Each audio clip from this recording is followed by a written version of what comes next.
이강인 PSG팀 내 위상 확인한 일본 현지 경악. 상상 이상의 특급 배우의 이강인 이 정도였냐며 발칵 뒤집힌 상황. 프랑스 RMC 스포르트는 지난달 31일 이하 한국 시간 PSG는 아시아에서 브랜드 개발을 강화하기 위해 이강인만 믿고 있다 라고 보도했다. 이어 PSG는 일본에서 프리시즌을 마치고 한국으로 향한다. 아시아 시장에서 브랜드를 확장하기 위한 중요한 단계라며 그런 면에서 이강인 영입은 진정한 자산이다. PSG는 2년 연속 일본 투어를 진행했으며 처음으로 한국에서 투어를 마무리한다. 아시아에서 브랜드를 넓히기 위한 중요한 전략적 도전이라고 덧붙였다. PSG는 지난달 이강인을 영입한 뒤 빠르게 한국 투어를 추진했다. 애초에 PSG는 일본 투어로 프리시즌을 끝내려 했으나 이강인을 활용한 마케팅 효과를 놓치지 않기 위해 한국에 들르기로 결정했다. PSG는 지난 1일 일본 도쿄에서 인터밀란과 맞대결을 끝낸 뒤 바로 한국으로 이동해 3일 부산에서 전북 현대와 경기를 치를 예정이다. PSG는 이강인을 앞세워 아시아 시장 공략에 나설 계획이다. 네이마르와 킬리안 음바페 등 인기 스타가 있긴 하지만 이강인의 영향력 역시 클 수밖에 없다. 게다가 음바페는 재계약을 거부한 채 구단과 싸우고 있어 미래도 불투명한 상황이다. RMC 스포르트에 따르면 세바스티앙 와셀스 PSG 아시아 태평양 전무는 아시아 팬들은 빅스타를 매우 좋아한다. 작년엔 리오넬 메시도 있었다. 운 좋게도 마르코 베라티, 잘루이지 돈나룸마, 아슈라프 하미키 등 스타 선수가 많았고 이는 아시아 팬들에게 큰 기쁨을 준다 라고 밝혔다. 와셀스 전무는 이강인에게도 큰 기대를 걸었다. 그는 우리는 이강인의 합류 덕분에 한국과 아시아 전역에서 세력을 넓힐 수 있을 것이다. 그는 PSG에서 뛰는 최초의 아시아 출신 대형 선수다. 분명히 우리에게 큰 도움이 될 것이라고 힘줘 말했다. 와셀스 전무의 바람대로 이강인 효과는 엄청나다. PSG는 지난주 서울에 공식 스토어를 새로 열었고 줄이 길게 늘어설 정도로 엄청난 인기를 자랑했다. 스페인 마르카에 따르면 팬들이 구매한 유니폼의 70%는 이강인 유니폼이었다. 한국에서뿐만이 아니다. 일본 PSG 스토어에서도 이강인의 유니폼이 가장 많이 팔렸으며 프랑스 파리 스토어에서도 기대 이상의 판매량을 기록하고 있는 것으로 알려졌다. 마르카는 이강인 영입은 아시아 시장에서 브랜드 확장을 꿈꾸는 PSG의 전략적 시도이기도 하다. 와셀스 전무도 그의 합류가 예상치 못한 힘이 됐다고 인정했다. 라며 한국에서 이강인의 인기는 미친 수준이다. 그의 유니폼은 파리와 아시아 시장에서 베스트셀러 중 하나라고 강조했다. 물론 이강인 영입은 단순 마케팅만은 아니다. 마르카는 PSG는 이강인을 데려오면서 마요르카에 2200만 유로, 약 312억 원을 냈다. 시장성뿐만 아니라 그가 루이스 엘리케 신임 감독 밑에서 한 자리를 차지할 수 있다고 믿기에 많은 돈을 투자한 것이라고 짚고 넘어갔다. 한편 이강인은 오는 3일 전북전에서 복귀를 준비하고 있다. 그는 지난달 르아보르와 프리시즌 첫 경기에 선발 출전했지만 전반 42분경 허벅지 뒤쪽에 통증을 느껴 교체됐다.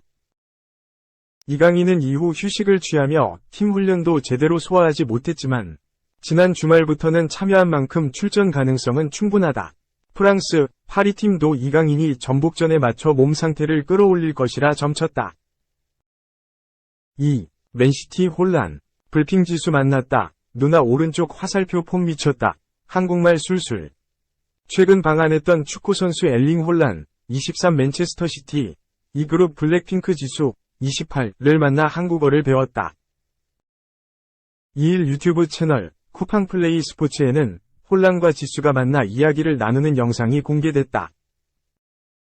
앞서 혼란은 지난달 28일 자신의 인스타그램에 블랙핑크 지수를 만난 사진을 올려 세계적인 화제를 모은 바 있다. 이날 공개된 영상에서 지수는 5살 어린 혼란에게 지수 누나라는 말을 가르쳤고 혼란은 바로 지수 누나라고 정확히 발음했다. 이어 그는 하이 지수 누나라고 인사를 건네 모두를 놀라게 했다. 정확한 발음에 깜짝 놀란 지수는 하이, 홀란 동생이라고 화답하고는 이제 저희는 누나 동생 하는 사이가 됐다, 며 웃었다. 또한 지수는 한국의 수많은 맨시티, 홀란 팬분들이 가장 많이 쓰는 말이라며 폼 미쳤다를 알려줬다. 그는 한국에서는 멋있거나 대단할 때 미쳤다는 말을 쓴다고 소개했다. 이를 들은 홀란은 바로 홀란 폼 미쳤다 라고 완벽한 발음으로 말했고, 지수는 Your accent is perfect, 발음 완벽하다고 칭찬했다. 뿐만 아니라 홀란은 지수의 노래 꽃이 안무를 따라하는 챌린지를 진행하기도 했다. 할 수 있을 것 같다 며 자신있게 나선 홀란은 양손으로 꽃을 만들어 보이는 안무를 완벽하게 소화해 감탄을 자아냈다. 한편 홀란은 지난달 30일 서울 월드컵 경기장에서 열린 아틀레티코 마드리드와의 쿠팡 플레이 시리즈 친선전에 출장해 60분가량 뛰며 한국 팬들에게 깊은 인상을 남겼다. 홀란과 지수가 만나는 지수의 꽃향기를 남기러 왔단다. 영상은 2일 오후 6시 쿠팡 플레이를 통해 공개된다. 3. 핸드폰과 음악이 유일한 친구. 1800억 FW. 팀에서 겉도는 중. 주앙 펠릭스가 팀 내에서 겉도는 중이다. 펠릭스는 아틀레티코 마드리드가 야심차게 영입한 선수였다. 벤피카에서 두각을 나타내며 많은 구단의 관심을 받았고 지난 2019년 스페인에 입성했다.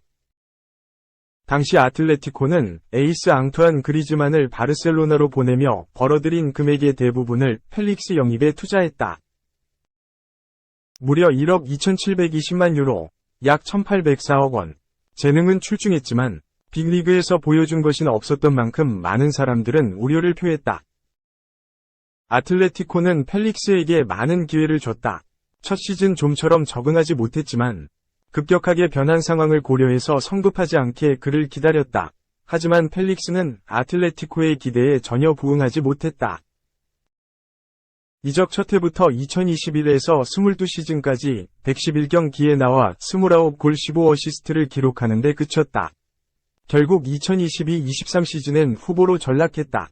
선발 라인업에서 배제됐고 펠릭스는 이에 불만을 품었다. 디에고 시메오네 감독과 불화설까지 터지며 아틀레티코와의 관계는 극으로 치달았다. 결국 겨울 이적 시장 때 이적을 추진했고 첼시로 임대를 떠났다.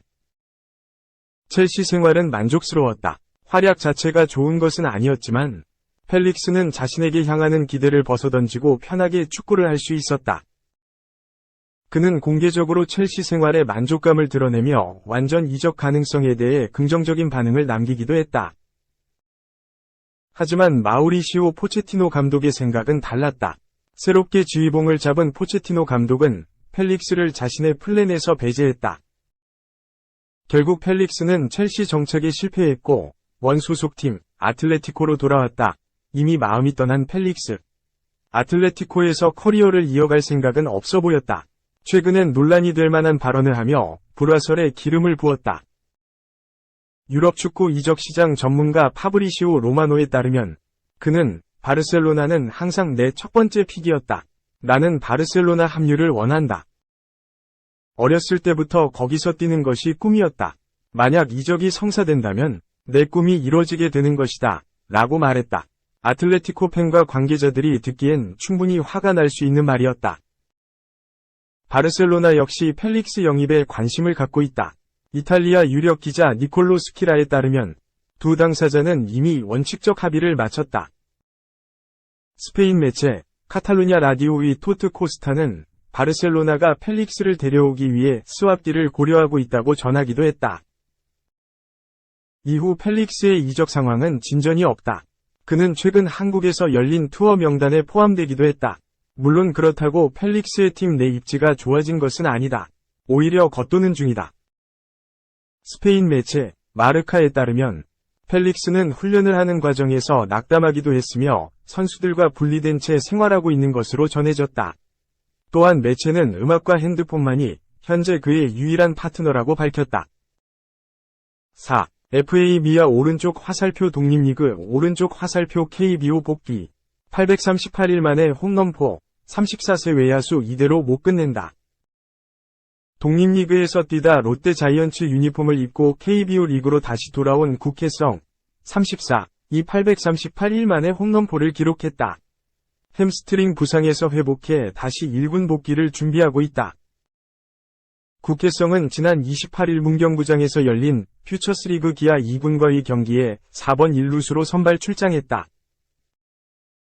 2사 2루에서 좌완 이승민 상대로 삼진아웃으로 물러났다. 3회 1-4말루 찬스에서 포수 앞에 떨어지는 빗맞은 땅볼 타구를 때렸고 포수가 잡아서 홈플레이트를 터치해 3루 주자가 아웃됐다. 5회 2-4후 이승민 상대로 좌중간 담장을 넘어가는 솔로 홈런을 터뜨렸다. 앞선 타석에서 무기력하게 물러난 것을 만회했다. 이후 7회 네 번째 타석에서는 좌익수 뜬공 아웃, 4타수 1안타 1홈런 1타점을 기록했다. 국회성이 838일 만에 기록한 홈런이었다. 2021년 4월 15일 SSG 2군과의 경기에서 홈런을 때린 것이 마지막이었다. 1군 홈런 기록은 2020년 8월 15일 KT와의 경기가 마지막이다. 국회성은 2008년 육성 선수로 두산에 입단해 2012년 1군에 데뷔했다. 통산 214경기에 나서 타율 2할 3푼 8리를 기록했다. 2021 시즌 1군에서는 단 4경기 출장에 그치고 2군에서 뛰었던 국회성은 당시 퓨처스리그 FA 자격을 얻었다. 시즌 후 FA를 신청했으나 그를 불러주는 팀은 없었다. 결국 FA 미아가 된 국회성은 2022년에는 독립리그 성남 맥파이스에서 야구를 계속했다. 지난 5월 말 롯데는 국회성과 계약을 발표했다. 컨택 정확도는 떨어지지만 장타력을 지닌 국회성으로 외야 뎁스 보강과 대타 자원으로 영입이었다. 국회성은 계약 후 3일 만에 1군에 콜업됐다. 5월 말 5경기에 출장해 7타수 2안타 2볼 넷 1타점으로 쏠쏠한 활약을 했다. 그러나 5월 31일자로 햄스트링 부상으로 부상자 명단에 오르며 1군 엔트리에서 제외됐다. 한 달 넘게 재활에 매달려 이제 몸 상태를 완벽하게 회복했다. 지난 7월 28일에서 30일 퓨처스리그 기아 2군과 3연전에서 11타수 3안타를 기록했고 1일 경기에서는 홈런을 터뜨렸다. 한편 7월 초 왼쪽 엄지 손가락인대 파열 부상을 당한 고승민은 1일 기아 2군과의 경기에 부상 회복 후 처음 출장했다. 1번 지명타자로 출장해 5타수 1안타 1타점을 기록했다.